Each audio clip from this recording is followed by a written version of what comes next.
I don't know what will happen to the Moody's, but I don't want to be in a tribute band with people who weren't there. That's the way I kind of think about that. That's Justin Hayward of the Moody Blues touching on what a lot of people are calling fake bands. And there's a lot of that going on. Now, this interview is not with Justin Hayward, but we quote it. We asked Glenn Hughes, who's famous for a lot of bands, most notably Black Sabbath and Deep Purple, about bands that don't have any original members. And we cover a lot of ground on this one on Rock History Music. I was talking to John Lodge and Justin separately about the Moody Blues, and especially Justin said, I don't want to carry on a situation that is not the Moody Blues. And I'm going, that's his right. And you get a lot of people, Right. Foreigner, and everyone talks about Foreigner, Yeah. Lou's back in the band, which is great, a part-time at least. What's your take? I mean, Deep Purple was revolving doors, and I mean, they're the famous Mark One, Mark Two, Mark Two. That's Yeah. where I learned that term. How do you look at bands that aren't fully what they used to be or members wise? By the way, the two fellows you just mentioned, John and Justin, are the guys responsible for bringing me to America when I was 18. I was with my band Trapeze. You're probably a little too young to remember that. But I remember And them, yes. we were signed to their label Threshold, and John and Justin were very close friends of mine. They were responsible for bringing me to America in 1970. Can you believe it? Yeah, I mean, look,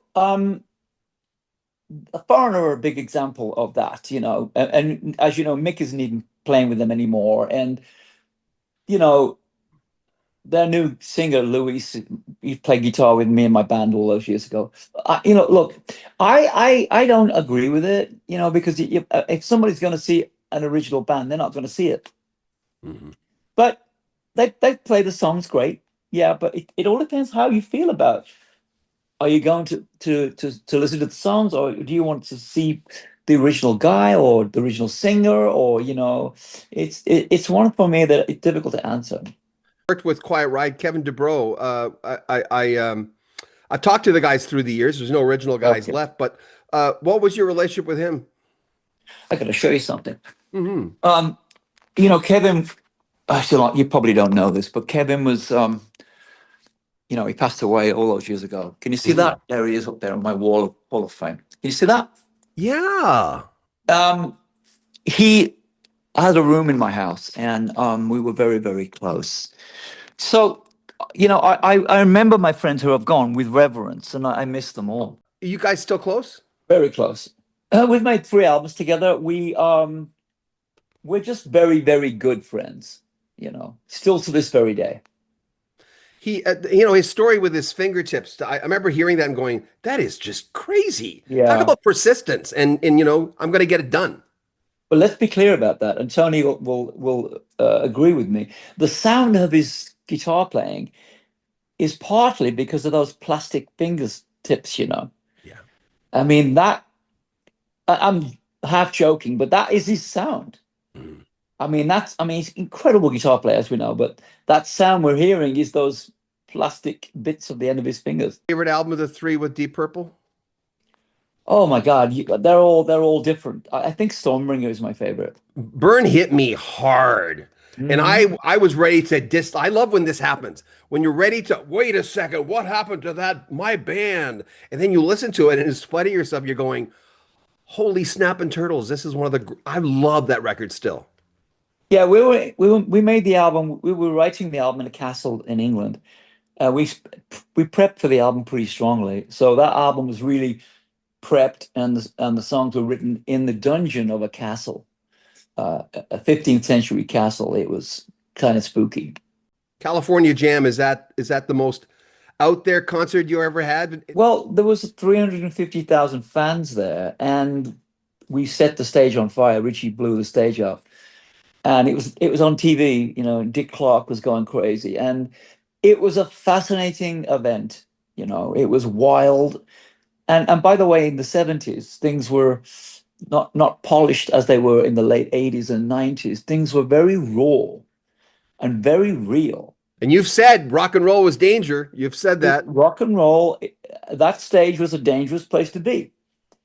You know how close we were when he put gasoline on his amplifiers and lit that fuse? How close we could have all been killed? It was insane. Are you approached a lot? Do people come up to you? Do like if you're buying your eggs, does someone came up and say, with 14 albums, do people leave you alone? How is it with you? It all depends where I'm at in the world, really. Here where I live, it's pretty quiet. I live at the beach, but they do know me in the supermarket. But I'm reverent. I mean, I've never not signed something. I think most people are very respectful. So but I'm always good about meeting people or taking selfies and stuff like that. Ian Anderson told me on Friday, just don't approach me when I'm eating. Please, just, Correct. you know. That's correct. I was talking to Russ Ballard not too long ago. We started talking about spirituality and He's a good man, Russ. well, of finding of being at that point of going, oh my God, everyone looks back at their 20s and go, my God, I have like nervous, Mm. crazy energy inside. And then there's that thing of you don't have to learn the lessons. You know that. You don't have to learn these lessons. No, we're faced every day in this new age of where we live right now in technology and AI and all this fake rubbish. We live in this world, and it's difficult for most of us. But unfortunately, we have to embrace it because if we don't, we'll be left behind. For me, I just try to be as organic as possible. You prefaced it a little bit a while ago of there's that part of us. I think it's good to still be in contact with, let's just say the guy who bought the first album, the Glenn Hughes who bought that first record. Like, Hmm, does that young kid still live inside of you? absolutely. Absolutely. I mean, for me, it's all about feeling youthful, not looking youthful or whatever. I know my old I am, but for me, it's not a number anymore. It's how am I really feeling? Is everything okay? And if not, let's make it okay. What was the impetus of recording? And I know you said you wanted something to say, getting everyone together, Yeah, recording sure. this. Well, early last year in 2024, I started writing the album. It took me about 3 months to write it. And in June of 24, I was in Copenhagen in the studio I record at, and I recorded the songs you've been hearing. And again, it's an album of acceptance and walking through the fear, letting go, and being in a place of reverence and being in choosing happiness. I'm hearing from you is you don't live in fear. No. Age hasn't made you scared. No, look, as humans, we are driven by 100 forms of fear, resentment, remorse, guilt, fear. And it's driven as humans, we are all driven by fear. And it's how we react to it. For me, it's about not reacting anymore. It's observing and being, I keep talking about the witness because I used to be involved in it and find myself in trouble with it. And now I just simply pause and look at it from a distance and go, well, I don't really want to be involved in that. What do you mean by the witness? It's a part of me that for me, it's the observer. Like I can be in the play or I can be watching the play. For me, everything in life is a play. Everything we do is a play, in Mhm. my opinion. So it's good to sit back and sometimes just watch it go down. The young kid who joined, and I know that you joined Deep Purple. I mean, in comparison, he was a kid. I mean, and what would you whisper in his ear, or would you? Would you just let it play out? Well, the way I live my life is that I let everything play out. And what I would tell him was just do it. And then you're going to learn from your mistakes. Everything we do in life, John, is a lesson. And everyone is my teacher. Everyone is my teacher, and everything is a lesson. And I believe that everything that happens to us was preordained and predestined, in my opinion. Before we were born, we chose this life. So for me, it's allowing the good and the bad and the weird and the wonderful and the wacky and the strange and the glory and the failures to be all one as we live this road on this happy destiny. The question is, Glenn Hughes, where do we go when we die? We transfer, we don't really die. I think, oh yeah, we leave the physical body, the vessel we're in right now, but we are souls living a human condition. We are spiritual beings living a human condition. For me, in my opinion, that when we die, if I don't think we die. We just transfer from the physical to the simulation into the soul, and the soul is always in us. We are souls, so yes, we leave our body, and we leave it, but we never die. We don't die. Luke told me once, he says, I said, what do you regret? He says, well, I regret the white stuff. But he says, I'm still here and I'm a survivor. And Look, John, I regret quite a few things, but as I said to you before, I really think everything we have, I believe we have a soul contract.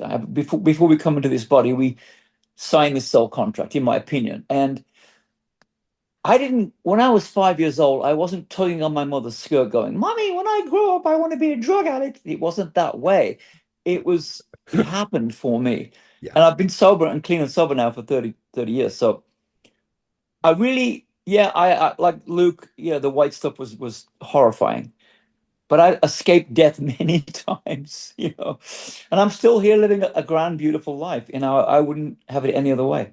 I think it's more important as you get older for whatever reason. Personally, I find that when I've escaped that, I remember those things all the time, and I walk that with that thought in my tracks without going over it over and No, just a thankfulness about being older. I mean, my body doesn't feel the same way, but man, I'm glad I have my brain, the brain that I have yeah, now. yeah, it's the physical versus the non-physical is important. And I've been studying Buddhism for quite some time and realizing about that. So for me, I know that we are all souls. We are all souls. We're living in these vessels. And we're going to get old, and the body is going to die, but we don't die. We transfer. I was in an elevator in the Buddhist temple in Vancouver is in this big loft, and I was in Yeah. an elevator, and we had Joseph Rinpoche coming in, and I went, "Oh my God, a Rinpoche's coming in! This is so awesome!" So I'm in the elevator, and he comes in by himself, and I look at him, I'm go, "Oh my God, Rinpoche is must be Right. good, must be great luck that I'm here with you." And he says, "Well, it is if you think it is." Yeah. I love that way of living, and again, embracing everything, again, bracing it all.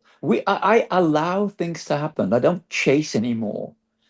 I just am in a good place in my life, and I'm doing it one day at a time. How do you look at luck? Well, it just happens, doesn't it? By happenstance. Things happen for a reason, John. I mean, we are throwing curveballs, some bad, some good, but luck and happiness, they're all combined together. But with the luck is going to come on luck, Mhm. with one becomes the other. So if I can accept every day with the good is going to come the bad, so I have to try and embrace it all. The album, when I was listening to your voice, and I've always been a fan of your voice, I'm glad you finally found your voice 100% and you're out Yeah. there being Glenn Hughes, the Thank voice. you. But Thank you. when I listened to the album, the two songs, I've only had a chance to listen to two songs because the stuff's not out. But uh, there's a power behind that, but there's also, because a program director once told me, but how does a song make you feel? Right. Okay, it's catchy, but Thank you. do you get, and I feel that there's a certain sense of purpose, but I just know how I feel when I listen to you. But your Right. voice is still, how do you keep it still? John, that's a great question. I haven't had that question for a while. It's all about feeling for me. It's emotion. I'm not a technical man. I study. Yes, I'm very versed in what I do. But with this voice, it's all feeling. It's all soul and blues and rock mixed together. And I write about it. I write about acceptance and letting go, as you know. So for me, it's all about the feeling. Hey, appreciate you watching. If you want to make a donation to Rocky Stream Music, there's a PayPal link at the very top of the description. Please subscribe to our channel. Click the bell notification so you don't miss anything. Like our videos, comment on them, and share them on social media. I'm John Bowden. Till the next time, this is Rocky Stream Music. Take care of yourself.